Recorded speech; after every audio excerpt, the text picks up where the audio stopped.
On your Friday episode of Locked On Raptors, whoa is what we're saying to these early season Toronto Raptors stats.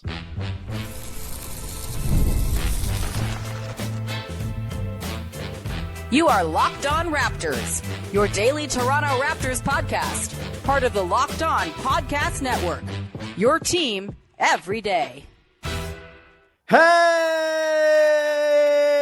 what's going on? And welcome to another episode of Locked On Raptors, part of the Locked On Podcast Network, your team every day, and now the number one sports podcast network in the land. It is. What day is it? It's Friday, November the 21st, and I am your host, Sean Woodley. I've been covering the Toronto Raptors now for 12 seasons on various platforms. You can find all my work over on Blue Sky. You can find the show on Instagram. You can join us in the Locked On Raptors Discord server, link in the description of the podcast. A lovely place to come and talk about your 10-5 Toronto Raptors. It's NBA Cup night. Cup fever is rampant in the Discord. Come hang out with us, fellow Cup heads. It's fantastic. And on today's show, we are joined by one of my favorite guests and usually my press row seat buddy as we watch games down at Scotiabank Arena. It is Keerthika Uthayakumar from everywhere when it pertains to stats. Like you're not just the Raptors stats queen anymore, Keeks. You are the stats queen of the NBA, and we love to see the glow up. Oh, thank you.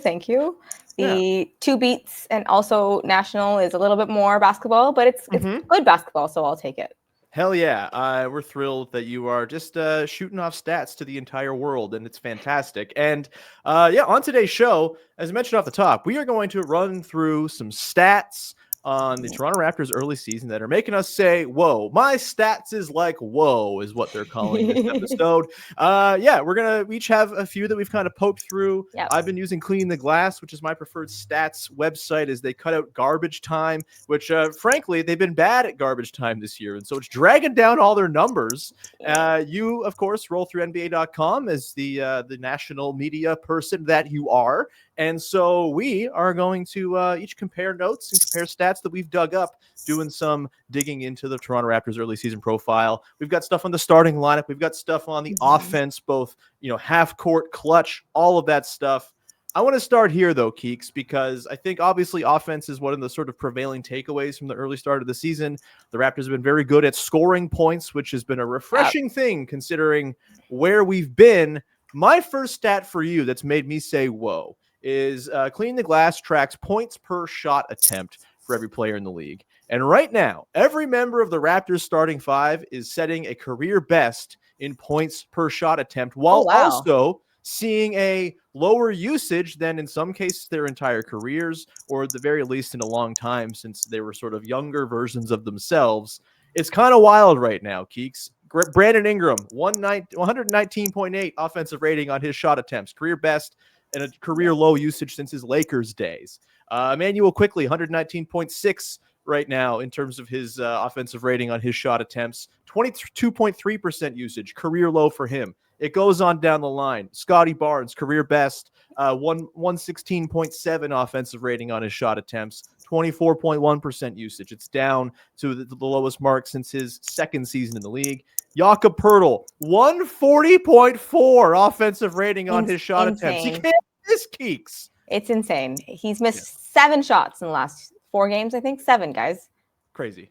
Nuts. And he's also at a career low usage since his early days in San Antonio. And then so I kind of fudged it a little bit here because technically RJ Barrett had a higher points per shot attempt during the back part of the season after the trade in 2023-24. But if you take the whole of that season, it's below where he's at right now, 119.9 offensive rating on his shot attempts. And his usage is tied with his second season for his career low, which was also maybe his second best season in the NBA, if you don't count the half season at the back part of the year after the trade. Keeks, what have you made of this? The usage is down. Maybe that is just kind of the reason why all these guys are getting their looks off more effectively. But I think it speaks to just how harmonious this offense is cooking right now. I think it speaks to Darko Rakovic a whole lot as well with how he's managing his rotation and just the flow of the game with these guys. There's so much talk to start the season about their fit on paper. There was national media level talk, local talk, even in the first 5 games. Yeah, there was lots of talk on how this doesn't work. It's a horribly built roster. The starting lineup is horrific. There was so much. Mm-hmm. On the season, even like to the starting lineup, they have a plus 3.2 net rating overall. Do you remember when they started with a minus 23 net rating? Sure do. There's been so much conversation about how they fit, and it's been so interesting for me to kind of watch. Again, credit to the players, but credit to Darko on how he's managing their minutes so that they all get their touches through various like bench lineups, trying to make sure that there's enough spacing at all times, except for when all 5 guys are on the court together. I think with all of that, it's made all the guys so much more efficient. Yeah. I mean, it stands to reason, right? Like, you scale down the burden you're asking of every single guy. The looks they're getting, playing with better players, are going to be better shots. I wasn't necessarily surprised to see this when I started digging into each guy's individual efficiency. You know, we've seen the numbers all year. At one point, like, the lowest true shooting percentage on the team among regulars was like a 58.5%. Like, it's been a crazy offensive start. But to your point, I think Darko has really found a way to optimize all these guys, put them in spots to succeed.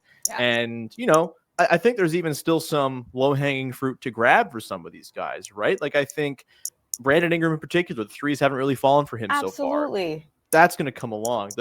The mid-range shooting for him has been really good, and it's like his career best mark for mid-range so far, but not so ridiculously so that it's going to come crashing back to earth and really kind of nuke his numbers. Like, I think once the 3 start to go, we are going to just see the most efficient version of Brandon Ingram we've ever seen playing for this team. What do you got for me, Keeks, as your first stat that made you say, whoa? All right. This one is from Clean the Glass, actually. So this one, this one you can only get from there. Shout out Ben Falk. We love you, my friend. Your Toronto Raptors have the 3rd best half-court offense in the NBA. Crazy. It's crazy. Do you know the kind of basketball we've had to watch? Well, you know if you're listening to this.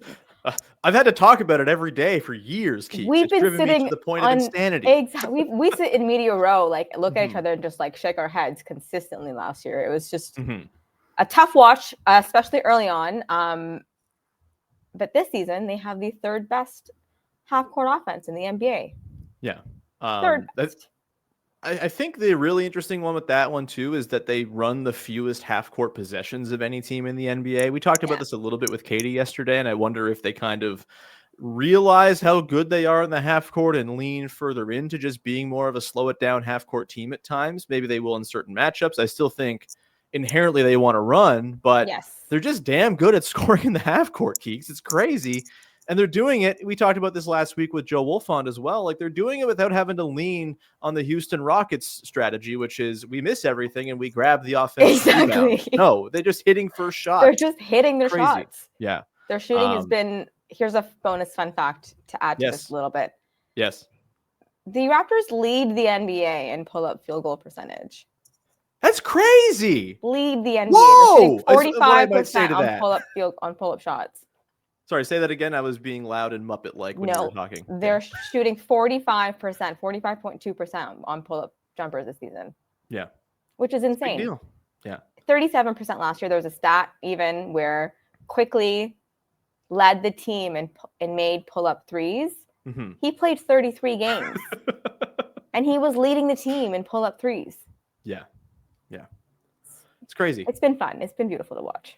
Yeah, and again, I think my sort of favorite element of this offense is it's very unpredictable. They have a million things they can go to, a bunch of different guys they can flow it through, and it's not like they're sort of spamming pull-up shooting and it's their only way of getting by. Like, they're finishing well at the rim, they're finishing well from short mid-range, they're getting to short mid-range a lot. Like, it's a beautiful thing, Keeks, watching a team that has a clue on offense, and it's been a recurring through line of the show so far this year. We'll keep on talking about it as long as it's true, because you got to talk about while the getting's good, I suppose. We've been through some hard times. I'm curious, like, how sustainable do you feel like this offensive production is? And we're not done talking about offense, but like, like, can they still be just like a top 10 offense and like a top 5 half-court offense all season long? The schedule has gotten a little easy of late. Maybe that's inflating things some, but we'll get into some numbers that suggest maybe that's not the biggest thing kind of to consider with all these numbers. How real do you think this offensive start is?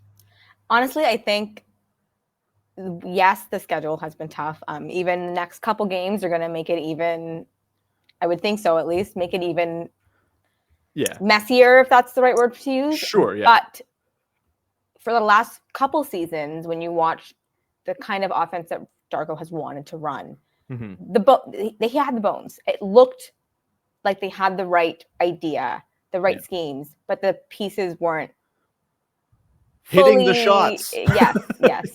When you can't shoot, it just doesn't work, right? It doesn't. The offense doesn't click, and the numbers don't look great. This season, they will definitely have a stretch, I feel, where they're going to slump a little bit. Sure. Everyone does. It's normal. Yeah. But the reps that they're getting through this, and all the different adjustments that Darko's learning to make through this easy stretch, I feel will help them throughout. Totally. We'll come back to the side here, Keeks. We'll get into some starting lineup talk. You know, we talked about the guys individually with my stat that made me say, whoa. But what about how they're performing as a group? You mentioned they're a plus 3.4 on the season. That means over the last little while, they have been dominant. We're going to get into just how dominant in just 1 second as we continue the stats that make us say, whoa, episode of the pod. Today's show is brought to you by Quo, which is a wonderful tool if you run a business and you don't want to lose money because you missed phone calls. When a customer tries to reach you and you can't get through, that is money slipping away. Quo, spelled Q-U-O, is the smarter way to run your business communication so you never miss an opportunity. Quo is the #1 business phone system built for 2025, not 1995. It's simple, modern, and designed to help you communicate faster, look more professional, and stay connected wherever you're working. And it works right from an app on your phone or computer. No extra devices, no clunky landlines, and your whole team can share one number and collaborate on calls and texts like a shared inbox, which means customers getting help faster. As someone who used to have to answer phones in a national newsroom during a summer internship, and how stressed I was having to like make the right buttons to send to the right people and not hang up on people by accident, this sleek, new, modern design of phone system sounds pretty sweet to me. You can try Quo for free at quo.com/LockedInNBA. That's QUO.com/LockedInNBA. And yes, you can even keep your existing number. Quo, no missed calls, no missed customers. Go check them out. Today's show is also brought to you by DoorDash. The NBA season's heating up, and DoorDash has found the perfect way to keep fans in their bag all season long. Whether you're watching for highlights of your fantasy team or just your favorite player, DoorDash makes every game night even better. DoorDash is the official on-demand delivery platform of the NBA, and they're celebrating something with something called the bag drop. Every time an NBA player drops 50 in a game, DoorDash drops 50% off your order with Dash Pass the next day, and you're automatically entered for a chance to win the ultimate fan bag with all kinds of cool drip. I'm saying drip because the copy tells me to. It's not a thing I say regularly, but I listen to my sponsors, damn it. They got exclusive gear, stuff you're actually going to want. It's pretty amazing. And hey, Tyrese Maxey dropped 54 points last night, which means you can go and do this right now and get in your bag. Next time someone goes out for 50, or today after Tyrese Maxey just went out for 50, use promo code NBA50 the next day to get 50% off on DoorDash with Dash Pass Plus, your shot at the bag drop. Dash Pass members only, 50% off up to 10% the day after a 50-point game with promo code. Terms apply. No purchase necessary. Ends April 13th. Open to U.S. residents 21 or older. Visit DoorDashInYourBag.com for full details. DoorDash in your bag all season long. Back at it here, talking stats with Keeks as we continue to dive into some of the stats from the early part of the Raptors season that are making us say, whoa. We are both going to talk a little about the starters here, Keeks. And so I think we kind of have a similar vein on how we want to attack this one. So I'll throw it out there. Since November the 4th, which if you remember was the day the Raptors waxed the Milwaukee Bucks at home, it was basically the game Jakob Poeltl got right with his back. He played the first 4 games, looked like a shell of himself, missed a couple games after that to get right, came back against the Bucks. You know, he sat a back-to-back here and there on the way since then. But in the 10 games since that night, the Raptors have played 7 games with their starting lineup altogether. And in those 7 games, Keeks, They have played more minutes than any lineup in the NBA, 100 total minutes in those games. And across those games, they have a plus 16.4 net rating. And so, with Jakob Poeltl not being a shell of himself, the Toronto Raptors starters are a wagon. What do you make of this one, Keeks, considering you can't just throw away the first handful of games, but maybe you can because Poeltl clearly was not right, and that changes the complexion of this team very significantly. What's your read on the dominance of the starting five? Do you think this is something that can sustain as they continue the season on, or is it, again, a function of he got healthy, that's great, but also the schedule has been kind of light over the last couple of weeks?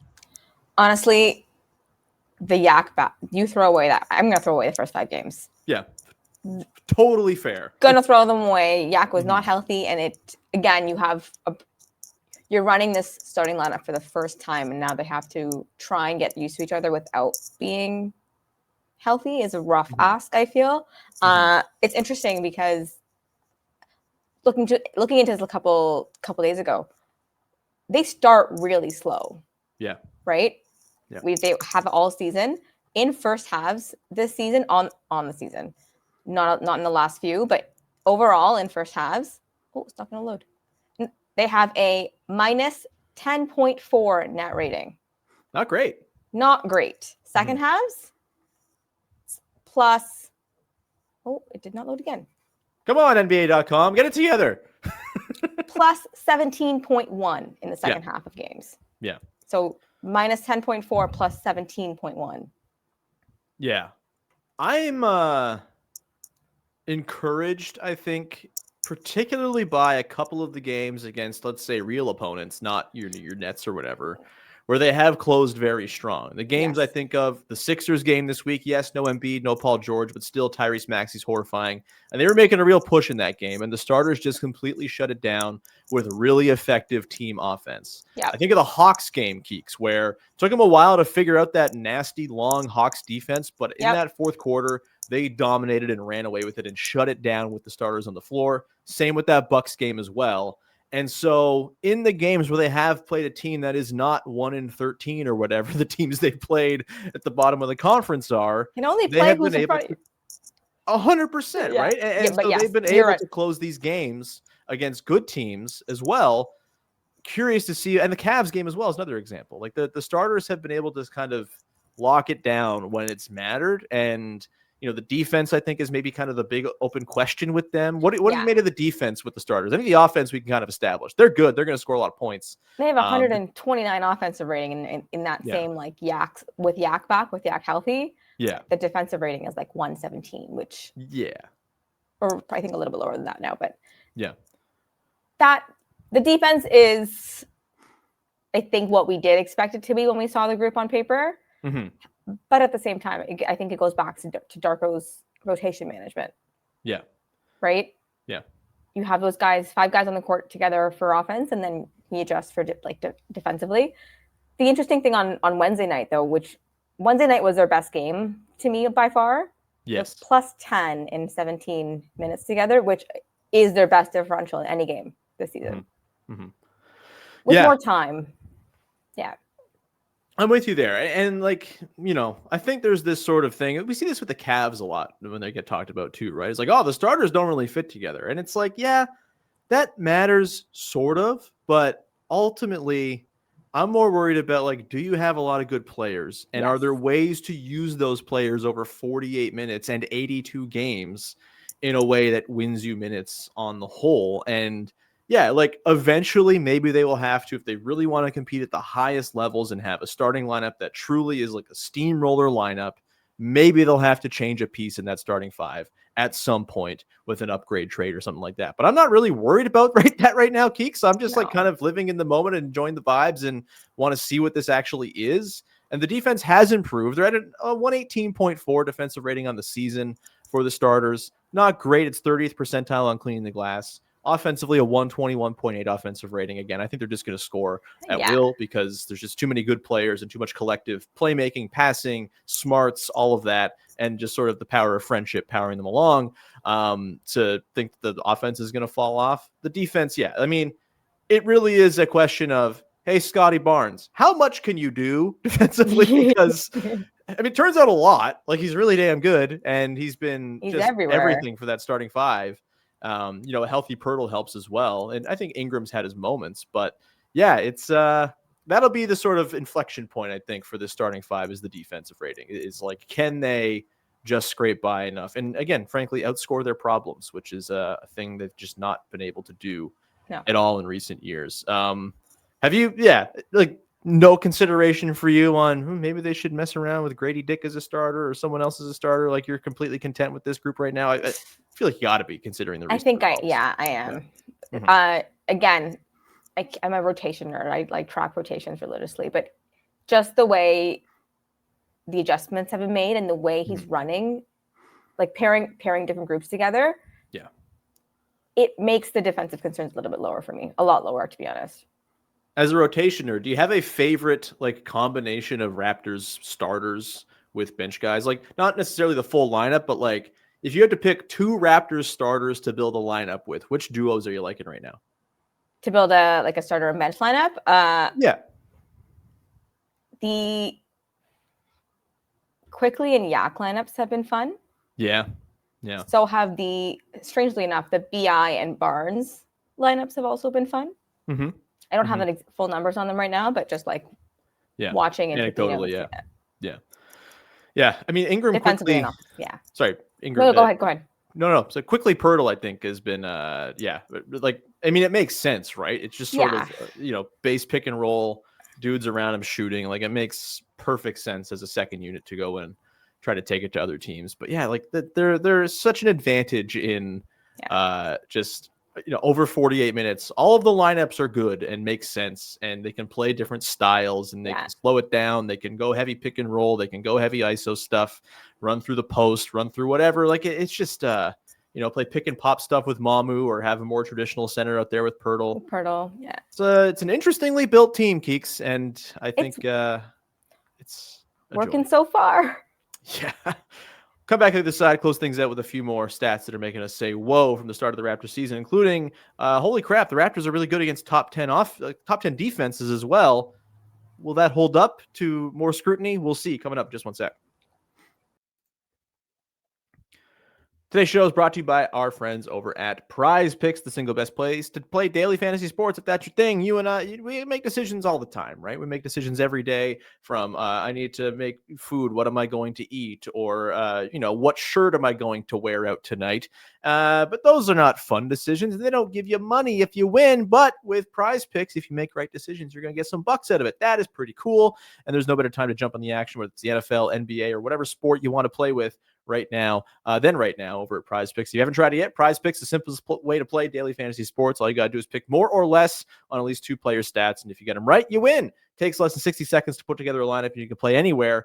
Prize Picks operates, including California, Texas, and Georgia. They also have a new Stacks feature, which is a game changer. You can now pick more on Steph Curry's points, threes, and assists in the same lineup, so all in one player. That's pretty cool. Maybe you do that for Scotty Barnes, blocks, steals, and rebounds. He's been doing a pretty good job of getting those. So if you want to go and play Prize Picks, you just got to go down the app right now. Download the Prize Picks app. Use the code LOCKEDONNBA to get $50 in lineups after your first play with your first $5 lineup. That is, that's code LOCKEDONNBA for $50 in lineups after your first $5 lineup. Prize Picks. It's good to be right.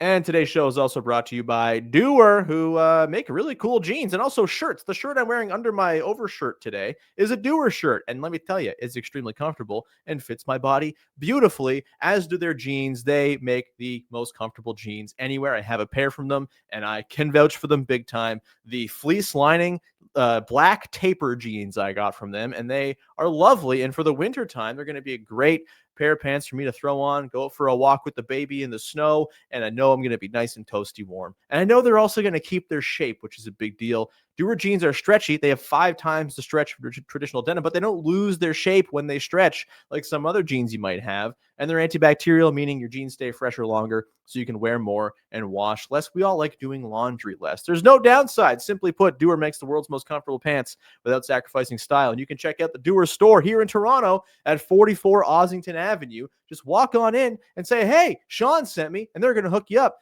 Mention the promo code LockedOnToronto in store to get 15% off your first order, or check them out at duer.ca/LockedOnToronto for 15% off. That's duer.ca/LockedOnToronto. Go get yourself some pants, okay?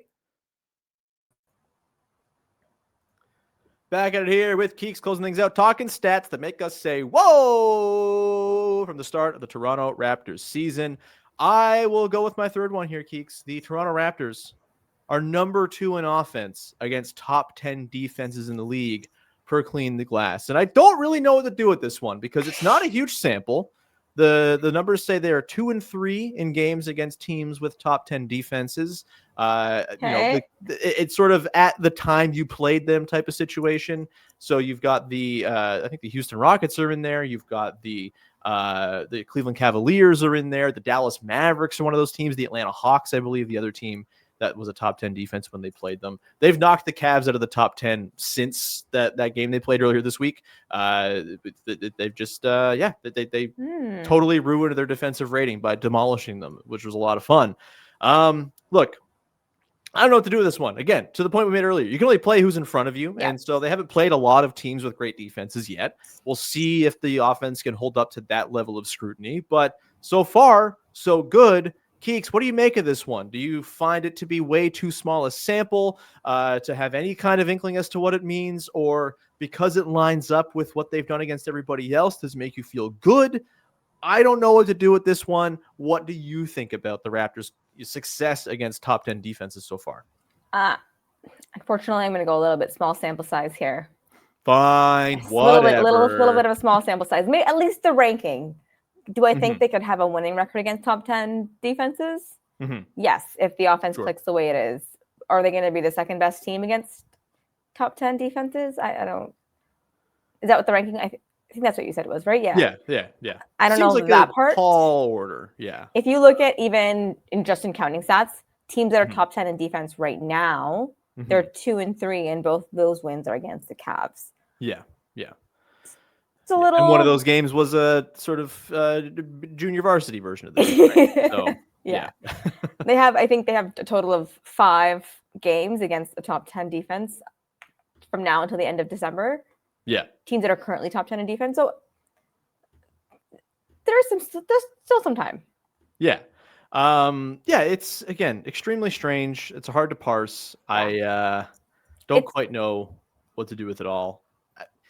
I don't think they're a paper tiger by any means. And I think a lot of the numbers, a sort of inverse of this is against teams with top 10 offenses, the Toronto Raptors have the 28th ranked defense. They've played 2 games against top 10 offenses. So what do you do with that? And it's like really tough to parse.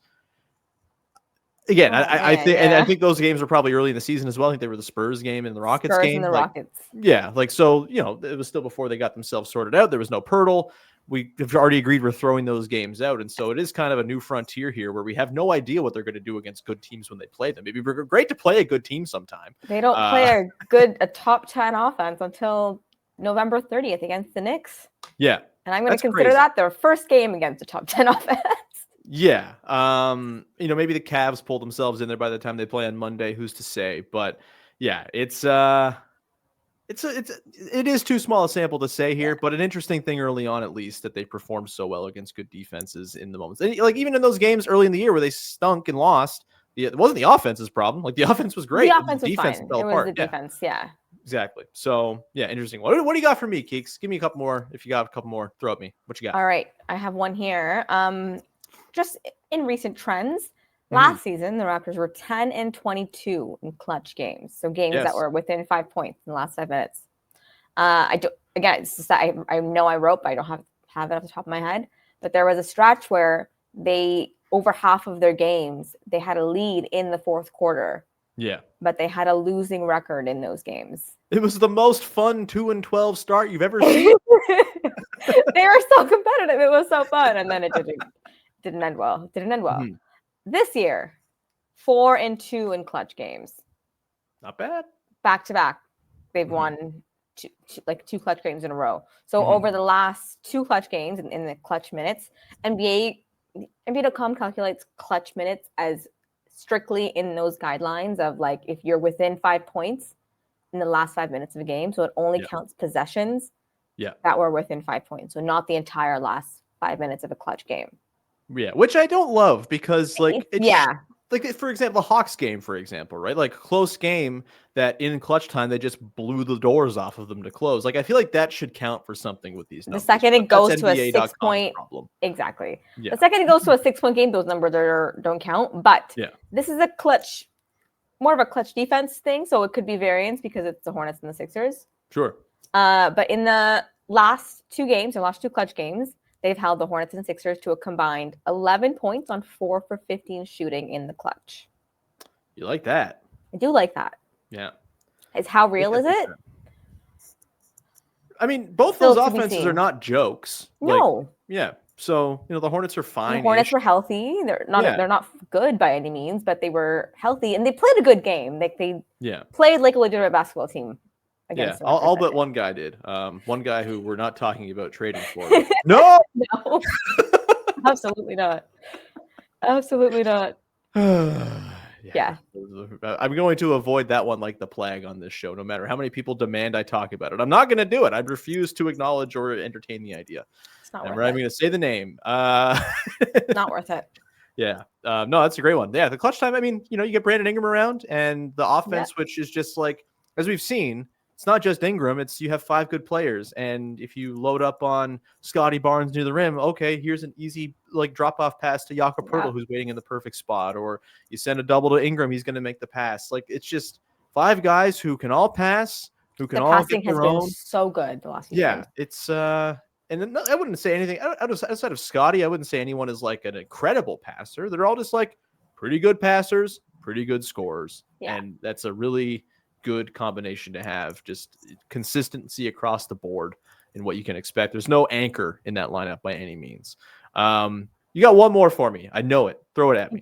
I do. Okay. They're one of 4 teams. The Raptors are one of 4 teams to rank top 10 in turnover rate and opponent turnover rate this season. Ooh. So the percent of possessions they force opponents into a turnover in, and then how many turnovers they commit. Mm-hmm. Percentage of their possessions that ended in turnover. Top 10 in one. both. Yeah. Guess the teams. Guess the teams. Obviously the Thunder have to be there. Yep. Okay. Are the Rockets there? Nope. The Nuggets? The Nuggets are not, actually. Okay, then I'm tapping out. What you got for me? Who are the teams? The Thunder, Cavs, and Celtics. Interesting. Mm-hmm. Okay. Thunder, Cavs, and Celtics. This team last season, we knew, like, obviously their defense we're going to run fast and force as many turnovers as possible and kind of score in transition. Yeah. That's what it was mainly last season. This season, but missed the point there. They also committed a lot of turnover. They're 25th in turnover rate last season. Yeah. They were a nightmare. I mean, you give a quarter of your minutes to rookies, they're going to turn the ball over, especially Jamal Shed is a rookie point guard, like going to turn it over. I think the most interesting turnover, I mean, Shed has been one, although even though his turnovers are down, they weren't like disastrous last year. It was like a 2.5 to 1 assist to turnover. I think the really intriguing one is Grady Dick, who had like a north of 11% turnover percentage in his first 2 years and is like 4% this year or something. Last I checked, like he just like doesn't dribble the ball off his foot no more or get it poked away. It's great. Like the handle is clearly tighter with him.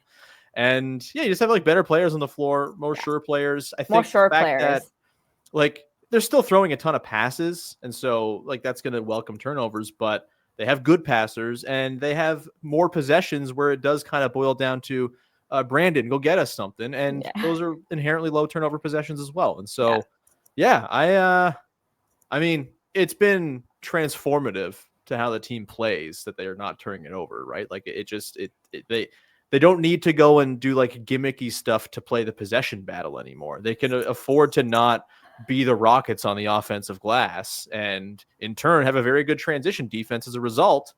It's kind of wild, Keeks. The numbers like the Nick Nurse scheme from many years ago. Right. We're going to leave it there. Thank you so much for coming on. It's always a pleasure. Anything you want to promote for the good people out there? Nothing at the moment, just my Twitter, I guess, or my Blue Sky. Blue Sky, not Twitter. Also, like if you hear a stat on a Raptors broadcast, guess what? Probably Keeks that sourced that one. So Very possible. Watch the Raptors broadcast. If you are a commentator and need research or notes, that's what I do now. There you go. Everyone do that. I know commentators listen to the show when they're prepping for games. We've heard it. Doris Burke has done it before. The Doris Burke, call up Keeks if you haven't already. We're going to leave it there. Thank you so much. We will talk to you again on Monday. Enjoy NBA Cup clinch night. Yeah, they win tonight and they are into the quarters, baby. That's a ton of fun. Back to talk about all that, a game against the Nets as well. Probably a 2-0 weekend. I'm going to call it here, Keeks. I'm feeling bold. They're going to beat the Wizards and the Nets. Trap games be damned. We're going to leave it there. My ball is on the floor over here. I was going to shoot my hockey puck, but I found the ball. So we'll wrap up the show there. Thank you so much for hanging. Talk to you soon. Bye-bye. I'm shooting like the Raptors.